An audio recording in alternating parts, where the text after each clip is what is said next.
ज्ञानवापी का मुकदमा अदालत में है, लेकिन यूपी के सीएम योगी आदित्यनाथ ने इस पर कुछ ऐसा कह दिया है जिस पर हंगामा मच गया है। ज्ञानवापी पर सीएम योगी के बयान का मतलब क्या है आपको आगे बताएंगे।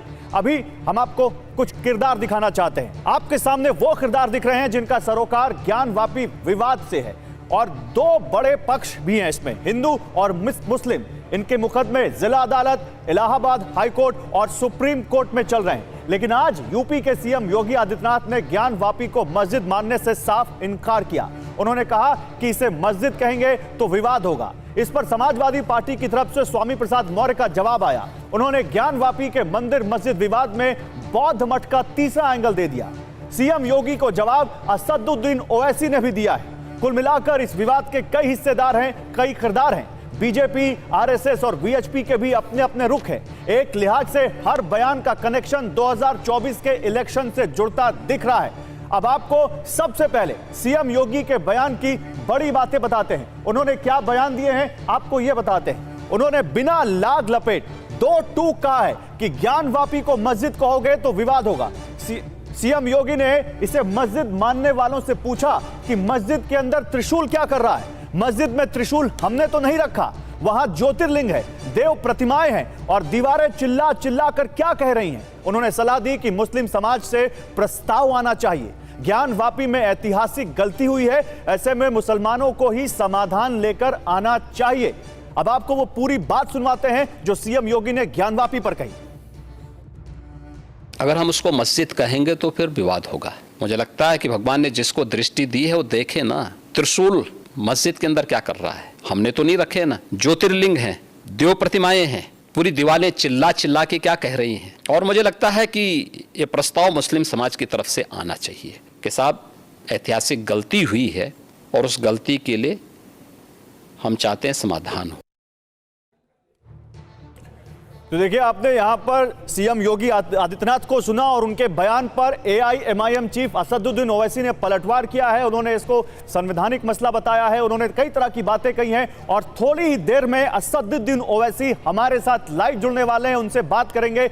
लेकिन ज्ञानवापी को मस्जिद कहोगे तो मुश्किल होगी, क्वेश्चन मार्क। उत्तर प्रदेश के मुख्यमंत्री योगी आदित्यनाथ ने यहां पर क्या आखिर संकेत देने की कोशिश की है? उनके इस बयान का मतलब क्या है? क्या वो लकीर खींचने की कोशिश कर रहे हैं? उनके इस बयान से कुछ बड़े सवाल खड़े हो गए हैं जिन पर हम बात करने की कोशिश करेंगे। असदुद्दीन ओवैसी अभी हमारे साथ जुड़ रहे हैं, लेकिन उससे पहले आगे बढ़े, जरा आप इनको भी सुन लीजिए। योगी आदित्यनाथ को समाजवादी पार्टी के नेता स्वामी प्रसाद मौर्य ने भी जवाब दिया है। अदालत का हवाला देकर मौर्य ने सीएम योगी के बयान की टाइमिंग पर सवाल उठाए हैं। साथ ही मंदिर मस्जिद के विवाद में बौद्ध मठ का एंगल भी जोड़ दिया है। इनको सुनिए, फिर तुरंत जुड़ते हैं ओवैसी से। दुनिया में भारत की पहचान बुद्ध से है, इसलिए माननीय प्रधानमंत्री जी, महामहिम राष्ट्रपति जी भगवान बुद्ध की बात करते हैं, बौद्ध दर्शन की बात करते हैं। लेकिन कल मैंने बद्रीनाथ धाम, केदारनाथ धाम के साथ साथ अन्य दर्जनों धामों के विषय में तमाम इतिहासकारों का पक्ष भी रखा। अगर हिंदू धर्म, बौद्ध धर्म एक ही है तो बौद्ध मठ तुड़वा करके हिंदू तीर्थ स्थल क्यों बनाए गए हैं?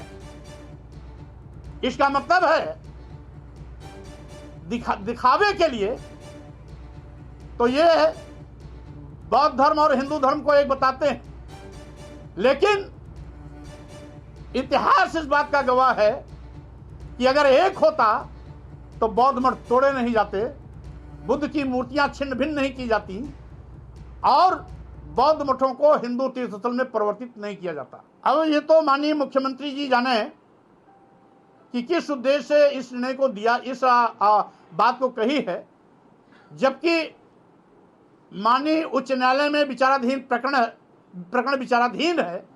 ऐसी हालात में किसी भी मुख्यमंत्री को, प्रधानमंत्री को, मंत्री को या किसी भी पढ़े लिखे जानकार व्यक्ति को माननीय उच्च न्यायालय में लंबित होने के दौरान उस प्रकरण पर कोई भी बात नहीं रखनी चाहिए। तो स्वामी प्रसाद मौर्य को अब आपने सुना, अब आपको दिखाते हैं इस पूरे मसले पर कौन क्या कह रहा है। ज्ञानवापी पर संघ परिवार की विचारधारा से जुड़े 4 संस्थाओं के रुख से आपको वाकिफ कराते हैं।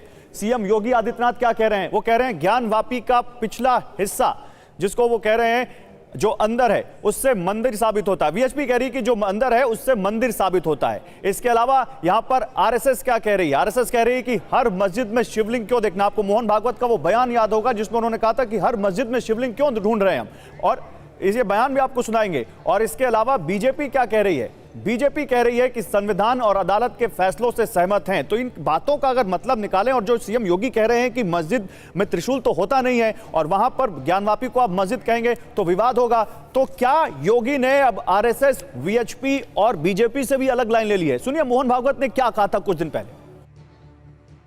हिंदू समाज का विशेष ध्यान जिन पर है, विशेष श्रद्धा जिनके बारे में ऐसे कुछ है, उसके बारे में मामले उठते हैं।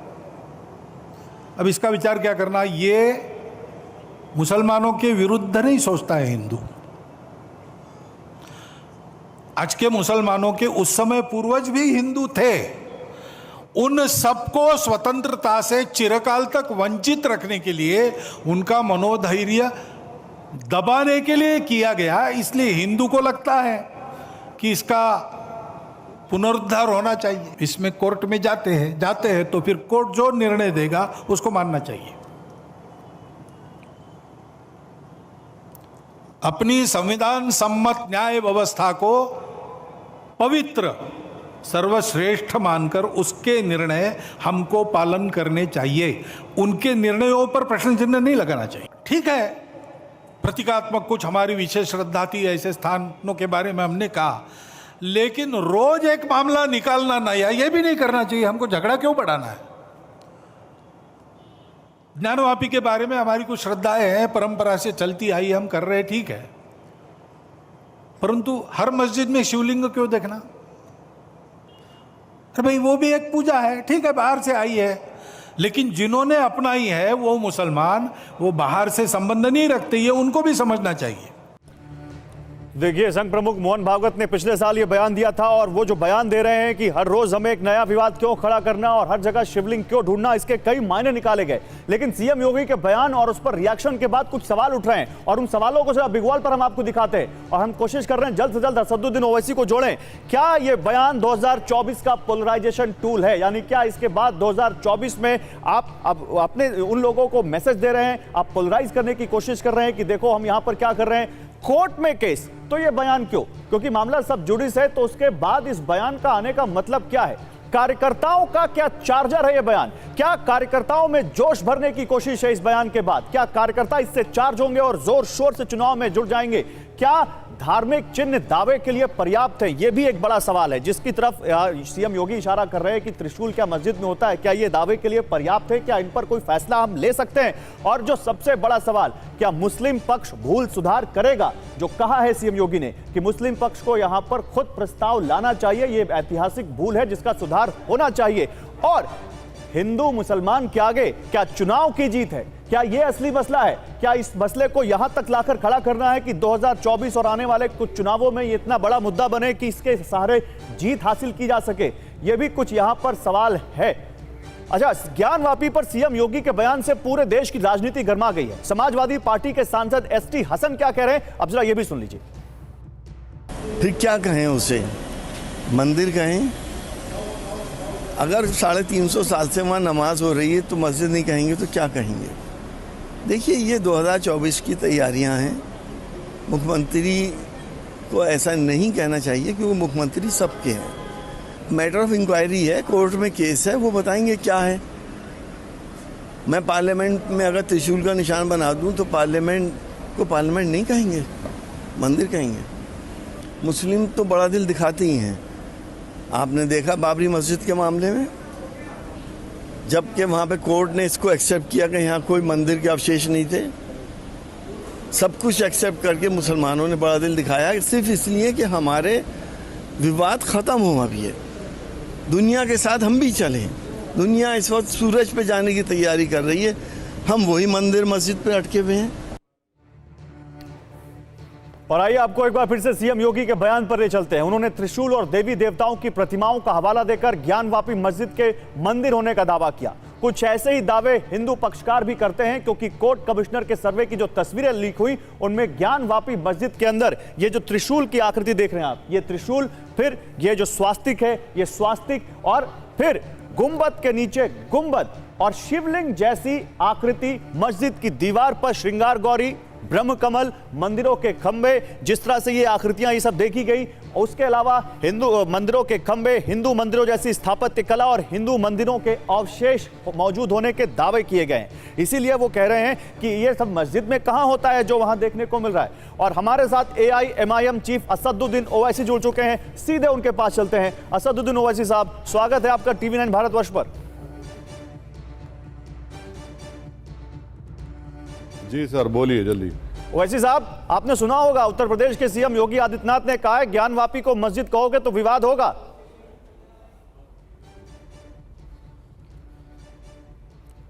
देखिए, उत्तर प्रदेश के मुख्यमंत्री को झूठ बोलने की आदत है।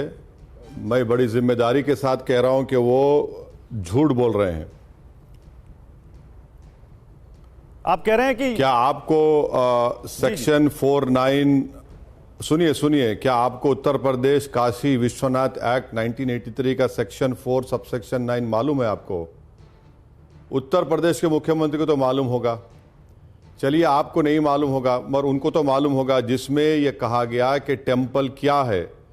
टेम्पल उसमें लिखा गया 83 के एक्ट में सेक्शन 4 सबसेक्शन 9 में कि temple means temple of Adi Vishweshwar, popularly known as Kashi Vishwanath temple. और उसमें लिखा गया कि ज्योतिर्लिंगा है यहाँ पर।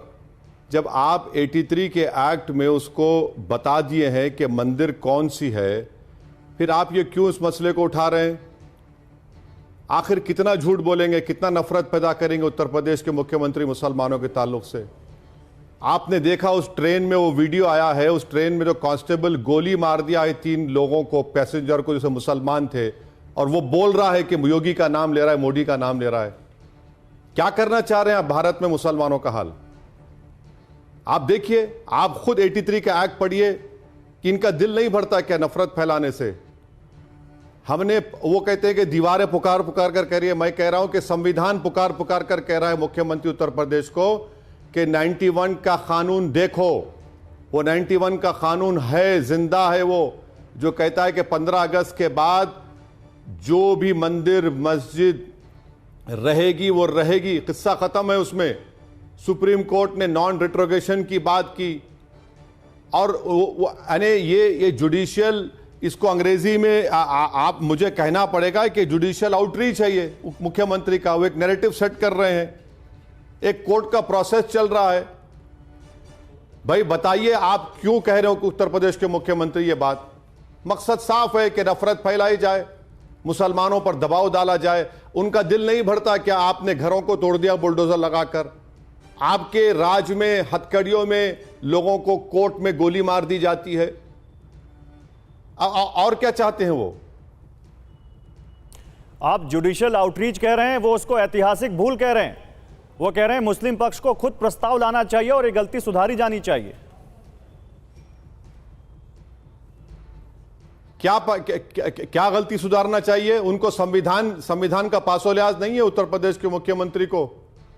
जो पार्लियामेंट में कानून बनाया गया उस पर अमल नहीं करेंगे, जिसको सुप्रीम कोर्ट ने बाबरी मस्जिद, राम मंदिर केस में कहा कि वो संविधान के बेसिक स्ट्रक्चर का हिस्सा करार दिया उसको।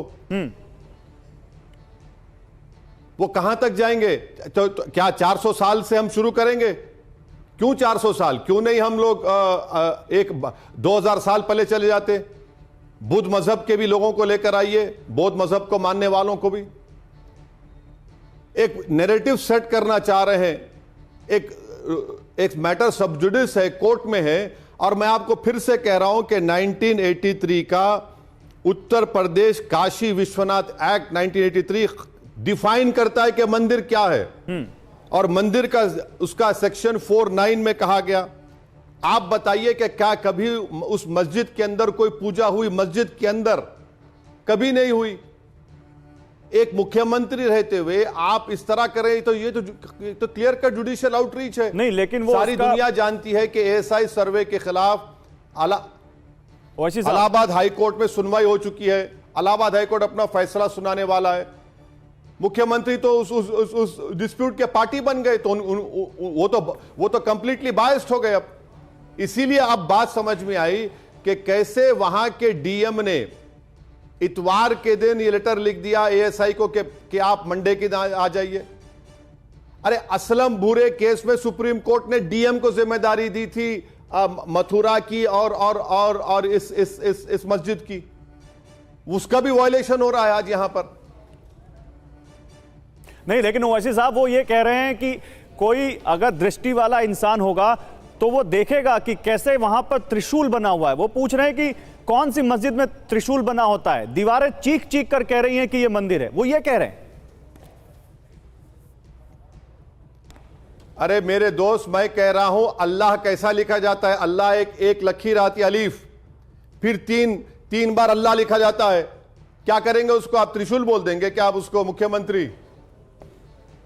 चलिए वो छोड़ दीजिए। 1991 का एक्ट क्या है? क्या आप देश को पार्लियामेंट के बनाए हुए कानून से चलाएंगे जिसको सुप्रीम कोर्ट ने बाबरी मस्जिद के केस में कहा कि बेसिक स्ट्रक्चर का हिस्सा है, ये सेकुलरिज्म से जुड़ा हुआ है, नॉन डिट्रोगेशन की बात सुप्रीम कोर्ट ने की। आप कानून के तहत देश को चलाएंगे या अपने मनमानी के तौर पर चलाएंगे? तो आप ये कह रहे हैं ओवैसी साहब आप ये कह रहे हैं कानून। ओवैसी साहब आप बात पूरी कीजिए, लेकिन आपने एक बड़ी अहम बात कह दी। आप कह रहे हैं कि ज्ञानवापी में जिसको हिंदू पक्ष त्रिशूल कह रहा है, दरअसल वो अल्लाह लिखा हुआ है। हो सकता है अल्लाह भी, मैं भी कह सकता हूं, मैं भी कह सकता हूं। आपने किसी मुस्लिम एंकर को बिठाकर पूछिए कि अल्लाह लिखकर दिखाए आपको, देखिए क्या है वो कुछ भी कह देंगे। अरे भाई 91 का एक्ट क्या झूठ है? हमने क्या पार्लियामेंट में हमने क्या कानून बनाया कि हम 15 अगस्त 47 के बाद सिवाय बाबरी मस्जिद को छोड़कर जितने भी मस्जिद हैं, मंदिर हैं, बुद्धिस्ट समाज की इबादत गाहें हैं, ईसाइयों के अपने गिरजाघर हैं या सिखों के अपने गुरुद्वारा हैं, उसको डिस्टर्ब नहीं किया जाएगा, जू का तू मौकफ रहेगा। ये मुसलमानों को हमेशा दबाना चाहते हैं। अब आप बताइए कि जो ट्रेन में जो आरपीएफ का कांस्टेबल गोली मार रहा है, उसका वीडियो सामने आया, गोली मार दिया 3 मुसलमानों को और नाम ले रहा है मोदी और योगी का। तो बताइए मैं भी उस पर कुछ बोल दूं? अभी नहीं बोलिए, आप क्या बोलना चाहते हैं? अपने राज में बरेली में एक जुलूस बिल्कुल बोलिए, क्यों नहीं बोलना चाहते? बरेली में एक जुलूस निकलता है। ने सुनिए, मैं बोल रहा हूं। बरेली में एक जुलूस निकलता है, वहां के आप एसपी का ट्रांसफर कर देते हैं क्योंकि उसने लाठीचार्ज करवाया लॉ एंड ऑर्डर को मेंटेन करने के लिए। 24 घंटे में उसको आप ट्रांसफर कर देते हैं और आप बात करते हैं, बड़ी बड़ी बातें करते हैं कि दंगे नहीं। अरे नेशनल क्राइम रिकॉर्ड्स ब्यूरो में बताया जाता है कि कितने दंगे उत्तर प्रदेश में योगी आदित्यनाथ के राज में हुए हैं। क्या अमित शाह की मिनिस्ट्री झूठ कह रही है? क्या बात कर रहे हैं मुख्यमंत्री? ये अच्छा, आपने क्योंकि हिंदू मुस्लिम का जिक्र किया, आपने क्योंकि एनसीआरबी का जिक्र किया, आंकड़ों का जिक्र किया, ओवैसी साहब मैं आपको एक तस्वीर दिखाना चाहता हूं। उम्मीद है कि आपके पास थोड़ा समय होगा, आप वो तस्वीर देखेंगे। और तस्वीर आज की है, वो तस्वीर नूह की है, हरियाणा की नूह की है। मुझे तस्वीर नहीं दिखाई देगी मेरे सामने। अच्छा चलिए, आपको तस्वीर नहीं दिखाई दे रही होगी, वो तस्वीर इस वक्त ऑन एयर है। आपको वो बात तो जरूर पता होगी कि नूह में आज क्या हुआ। ओवैसी साहब, नूह में आज क्या हुआ ये तो पता होगा ना आपको? कहां पे? नूह में, हरियाणा के क्या हुआ? हरियाणा के मेवात में और नूह में, जहां पर निकाली जा रही थी एक वीएचपी, एक यात्रा निकाल रही थी, ब्रज मंडल यात्रा, और वहां पर फिर उस पर पथराव हो गया, हिंसा हो गई। खबर तो यह भी है कि वहां पर कई सारे लोग घायल हैं। और वो यात्रा हर बार निकाली जाती है, वो ब्रज मंडल जलाभिषेक यात्रा हर बार निकाली जाती है। इस बार भी निकाली जा रही थी। वीएचपी और बजरंग दल जिस यात्रा को निकाल रहे थे, उस पर मुस्लिम पक्ष पर यह आरोप है कि उन्होंने पथराव किया। उसके ऊपर मुस्लिम पक्ष पर आरोप है कि उन लोगों ने वहां पर जो लोग यात्रा निकाल रहे थे उन पर हमला किया। तो इस पर क्या कहेंगे असदुद्दीन ओवैसी? देखिए, आपकी आवाज कट कट कर आ रही है। जितना मैं समझ पाया उतना जवाब दे सकता हूं कि हां, मुस्लिम पक्ष ने ही जुनैद और नसीर को हरियाणा में जला दिया। मुस्लिम पक्ष के पास ही हथियार है। गौरक्षक जो हरियाणा की बीजेपी की सरकार बनाई, उनके पास लाइसेंस वेपन नहीं है, मुसलमानों के पास वेपन है, लाइसेंस वेपन। वो इसका मतलब वही है। और जो बिहार का वीडियो निकला जिसमें एक मुस्लिम बच्ची रो रही है, उसका हिजाब निकालकर उसका बलात्कार किया, तो वो वीडियो भी मुसलमानों ने किया। सब हमने किया ना। आज आरपीएफ के कांस्टेबल ने जो हत्या की है 3 लोगों की और दूसरे लोगों की, वो भी मुसलमानों ने किया। बोल दीजिए आप हर काम मुसलमान जिम्मेदार है इसका। जो सरकार में है जिम्मेदार नहीं है, जो प्रधानमंत्री है जिम्मेदार नहीं है। मणिपुर में जो रेप हुआ वो भी उन्होंने करवा लिया होगा, दूसरों ने नहीं किया। हर चीज का जिम्मेदार बीजेपी नहीं है ना, सरकार में बीजेपी, मुख्यमंत्री बीजेपी का, पुलिस भी उनके साथ है। मगर आप बोलते हैं मुसलमान, ठीक है, आपकी बात सही होगी, मुझे क्या मालूम। असदुद्दीन ओवैसी ने इसको सीधे सीधे यहां पर पोलराइजेशन की तरफ इशारा किया है। असदुद्दीन ओवैसी साफ कह रहे हैं कि उत्तर प्रदेश के सीएम योगी आदित्यनाथ जो कि यहां पर पार्टी बनते नजर आ रहे हैं, उनको वो नहीं करना चाहिए। मामला सब जुडिश है, मामला इस वक्त कोर्ट में है, तो इस पर इस तरह का कमेंट नहीं करना चाहिए। त्रिशूल का निशान हो सकता है कि अरबी में ये वो अल्लाह लिखा हो, उर्दू में वो अल्लाह लिखा हो। वो साफ कह रहे हैं कि ये कौन सी ऐतिहासिक भूल है। क्या यहां पर वो जो सीएम योगी कह रहे हैं, क्या इस तरह के वो प्रस्ताव फिर बौद्ध लोगों के लिए भी लेकर आएंगे? फिर 2000 साल हमें पीछे जाना पड़ेगा। फिर स्वामी प्रसाद मौर्य के बयान का वो जिक्र कर रहे हैं। ये जो आप त्रिशूल देख रहे हैं, ये जो आप त्रिशूल जिसको हिंदू पक्ष कह रहा है त्रिशूल, इसको ये कह रहे हैं कि हो सकता है कि ये अल्लाह हो सकता है कि उर्दू में अल्लाह लिखा हो या अरबी में अल्लाह लिखा हो। आपको अब आवाज आ गया ओवैसी साहब? हाँ बोलिए। मैं सीधा सवाल पूछ रहा हूं, ये जो ज्ञानवापी है, क्या ये 2024 के लिहाज से आप देख रहे हैं इसको, क्या ये 2024 के एजेंडे को सूट करता है?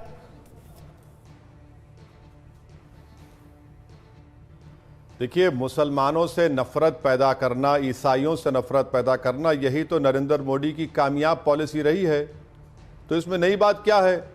अब तो नफरत इतनी फैल गई कि एक टेररिस्ट अटैक होता है, आरपीएफ का कांस्टेबल मुसलमानों को मारता है गोली, और मारकर योगी और मोदी की तारीफ की बात करता है। यही तो हेटरेट पैदा हो गई ना, नफरत पैदा कर दिया, कामयाब हो गए आपने। आपने 9 साल में अपने राज में यही तो कर दिया ना, यही तो आप कर दिए। कुछ आपको सिर्फ मुसलमान का खतरा दिखाना है, हिजाब का खतरा दिखाना है, मस्जिद की अज़ा खतरा दिखाना है, हलाल गोश्त खतरा दिखाना है, धर्म परिवर्तन को दिखाना है कि मुसलमान धर्म परिवर्तन करवा रहे हैं, सब दिखाइए और उसके बाद से अपनी पूरी नाकामियों को छुपा दीजिए। लेकिन आप जिनका जिक्र कर रहे हैं वो तो ये कहते हैं, यानी योगी और मोदी तो ये कहते हैं कि हम सबका साथ सबका विकास, सब उनका नारा है। वो कहते हैं हम नफरत के लिए काम नहीं करते, हम लोगों को साथ लेकर विकास के लिए काम करते हैं, वो तो ये कहते हैं। मैंने आपको शुरुआत में ही कह दिया था कि योगी आदित्यनाथ ने झूठ कहा है मुख्यमंत्री के तौर पर। 1983 का Uttar Pradesh Kashi Vishwanath act 1983 section 4 subsection 9 बाज़ाब्ता बताता है कि मंदिर क्या है, वो मस्जिद में नहीं है वो। और वो पुकार कहते हैं कि दीवारें पुकार कर कह रहे, हम मुख्यमंत्री से कह रहे हैं कि संविधान आपसे पुकार कर कह रहा है कि कानों से सुनो आप, कि संविधान कह रहा है कि 1991 का एक्ट ये कहता है कि 15 अगस्त 1947 को जो मस्जिद थी, मंदिर थी, गुरुद्वारा था, ईसाइयों का गिरजाघर था, वो वही रहेगा, उसमें कोई चेंज नहीं होगा। अगर ऐसा होगा तो फिर बताइए स्वामी विवेकानंदा ने क्या कहा था उड़ीसा के एक बहुत बड़ी इबादतगाह के बारे में, उसको मानेंगे? फिर बुद्धिस्ट खड़े हो जाएंगे कि भाई 2 सेंचुरी एडी में, 3 सेंचुरी एडी में क्या हुआ था। आप देश को 500 साल या 1000 साल पीछे ले जाना चाह रहे हैं, या फिर आप भारत को सुपर पावर बनाना चाह रहे हैं? देश के प्रधानमंत्री कहते हैं कि हम हमारी दूसरी क्या तीसरी बड़ी इकोनॉमी हो जाएगी, इससे तीसरी बड़ी इकोनॉमी होगी। आपने इतनी नफरत पैदा कर दी कि आज ट्रेन में आप ही का कांस्टेबल मुसलमानों को और दूसरे अपने हिंदू ऑफिसरों को गोली मारकर योगी और मोदी की तारीफ करता है। टेररिज्म हो रहा है, इतनी नफरत पैदा कर दी आपने। नहीं, लेकिन उसकी मानसिक स्थिति के बारे में कहा गया ठीक नहीं है। लेकिन फिर भी मैं आपसे ओवैसी साहब एक सवाल पूछना चाहता हूं। ओवैसी साहब, हाँ बिल्कुल बिल्कुल, आपने एक मिनट ठहरिए, आपने बहुत अच्छा कहा। जो इस तरह की नफरत आमेज बातें करता है और गोली मार देता है अपने हिंदू ऑफिसरों को और मुसलमानों को, उसका दिमागी तवाजुन ठीक नहीं है। उसका दिमागी तवाजुन ठीक नहीं है। जब गोडसे ने गांधी को मारा था तो यही कहा था कि इसका दिमागी तवाजुन ठीक नहीं है। बाद में मालूम हुआ कि ये तो तैयारी करके आया था पूरा। नहीं, मैंने कहा ऐसा कहा जा रहा है, अब ये तो प्रूव होगा तब पता चलेगा कि ठीक है या नहीं है। मैं आपसे एक सवाल दूसरा लेना चाह रहा हूं। उत्तर प्रदेश के मुख्यमंत्री योगी आदित्यनाथ ने जो बयान दिया, क्या उसको लीगल तरीके से भी चैलेंज किया जा सकता है? क्योंकि आप कानून के जानकार भी हैं ओवैसी साहब, ये आपसे सवाल, क्या उसको लीगल तरीके से भी चैलेंज किया जा सकता है क्या? और क्या ओवैसी साहब इसको समझ रहे हैं क्या? देखिए उत्तर प्रदेश की सरकार ने ये साफ जाहिर कर दिया कि वो बायस्ड है इस मसले में। वो इस मस्जिद को छीनने की इनकी ख्वाहिश है, जिस मस्जिद को 400 साल से वहां पे नमाजें हो रही हैं और काशी विश्वनाथ 1983 के एक्ट के तहत बता दिया गया कि काशी विश्वनाथ की मंदिर क्या कौन सी जगह पर है, उसी एक्ट की आप खिलाफ वर्जी कर रहे हैं। अब कानूनी कार्रवाई क्या करेंगे? जो कानून के रखवाले हैं, जो संविधान के रखवाले हैं, अगर वो कानून और संविधान की धज्जियां उड़ाना चाहते हैं तो फिर उस पर आप और हम क्या बोल सकते हैं? क्या कानूनी कार्रवाई करेंगे? क्योंकि इस मामले में एक केस में आप ही को कानून के रखवाली करना है। सरकार जो राज्य सरकार है वो भी पार्टी है, और देखिए डेमोक्रेटिक जो इंस्टीट्यूशंस है उनको आप अच्छे तरीके से समझते हैं, और उसी डेमोक्रेटिक एस्टैब्लिशमेंट में अगर इस तरह का सब जुडिश मामला और उस पर इस तरह का कोई एक बयान आता है तो ये डेमोक्रेसी के हिसाब से आप इसको कैसे देखते हैं? इसीलिए तो मैं कह रहा हूं ना कि ये मुख्यमंत्री का बयान एक सब जुडिस मैटर में एक जुडिशियल आउटरीच है। वो जब कोर्ट का प्रोसेस चल रहा है तो एक नैरेटिव सेट करना चाह रहे हैं अभी से, वो नैरेटिव सेट करना चाह रहे हैं अभी से। यही तो अफसोसनाक बात है कि एएसआई के सर्वे के खिलाफ इलाहाबाद हाई कोर्ट ने दोनों पार्टीज के बहस को सुन लिया और कहा कि हम अपना फैसला सुनाएंगे 3 या 4 अगस्त को। तो उत्तर प्रदेश के मुख्यमंत्री कूद गए इसमें और साफ कह दिया कि वो उनकी नीयत क्या है, उनकी सोच क्या है। नहीं ओवैसी साहब, जो आप बात कह रहे हैं ये तो उनके सलाहकारों को पता होगा, जो लोग मुख्यमंत्री आदित्यनाथ को सलाह देते होंगे उनको पता होगा, और सीएम को भी हो सकता है पता हो, फिर उन्होंने ऐसा क्यों कहा?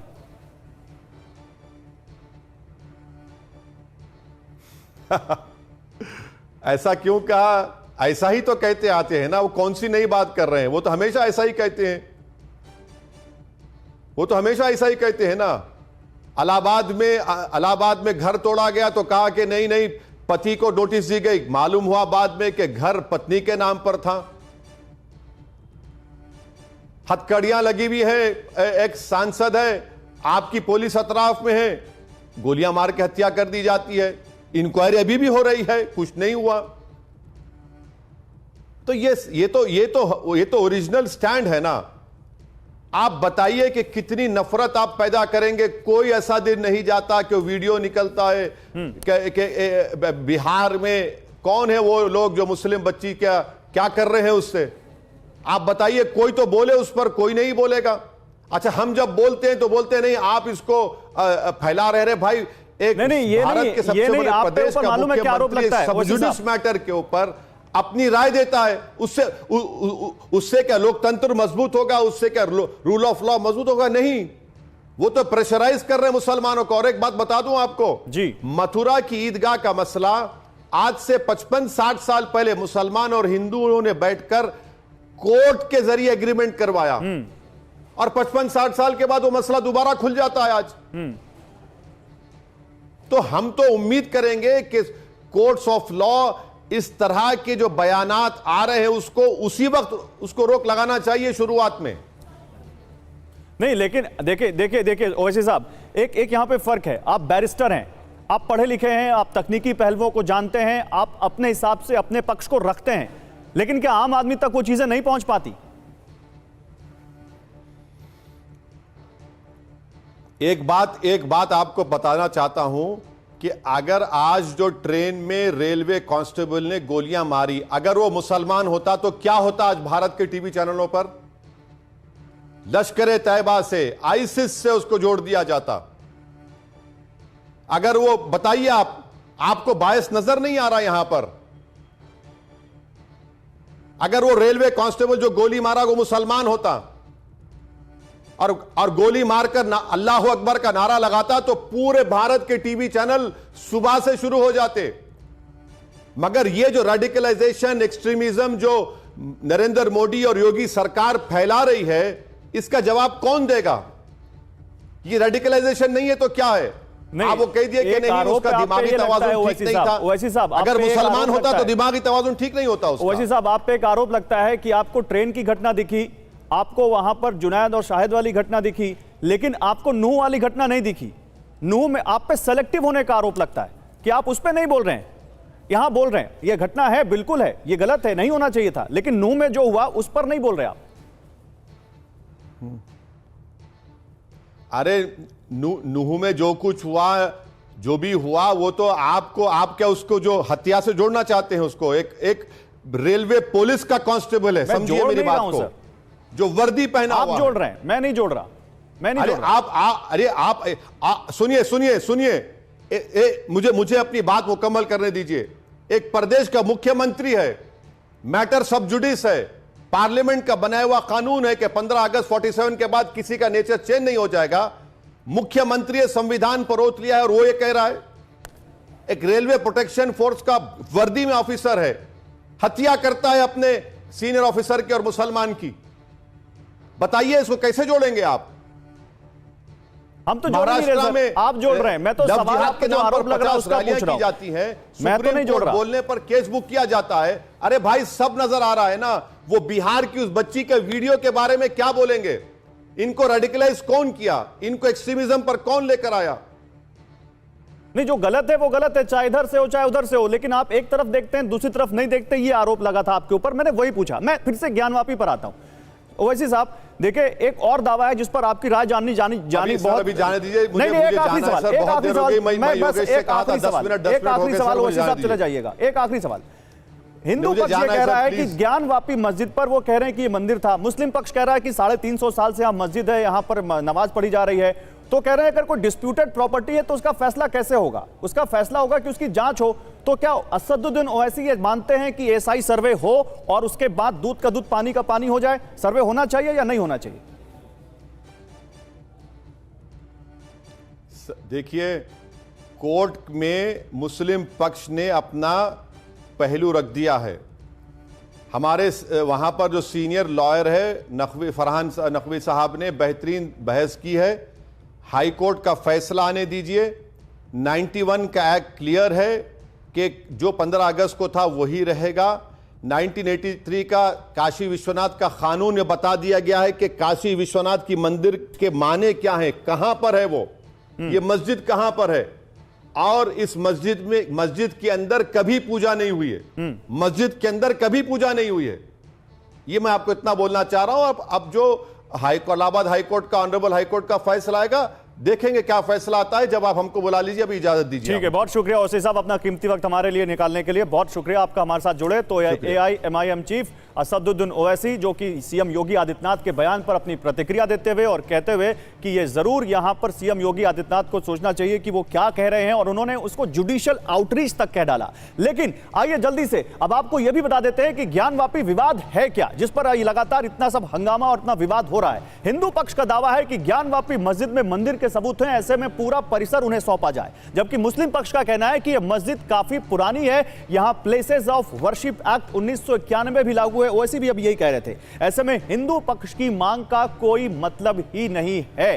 अब ज्ञानवापी विवाद का अदालतों में क्या स्टेटस है, उससे भी देख लीजिए कि क्या क्या स्टेटस अदालतों में है इस ज्ञानवापी विवाद का। जल्दी से बिग वॉल पर दिखाइए पीसीआर, समझिए आप इसको। 21 जुलाई 2023 जिला अदालत, विवादित हिस्सा छोड़कर सर्वे का आदेश दिया गया जिला अदालत की तरफ से। ज्ञानवापी परिसर के एएसआई सर्वे का 4 अगस्त तक सर्वे रिपोर्ट पेश करने का जिला अदालत ने आदेश दिया, एएसआई से सर्वे करने को कहा। 24 जुलाई 2023 सुप्रीम कोर्ट, 26 जुलाई शाम 5 बजे तक इस सर्वे पर सुप्रीम कोर्ट ने रोक लगा दी और कहा हाईकोर्ट जाइए। फिर मुस्लिम पक्ष को हाईकोर्ट जाने का उन्होंने आदेश दे दिया।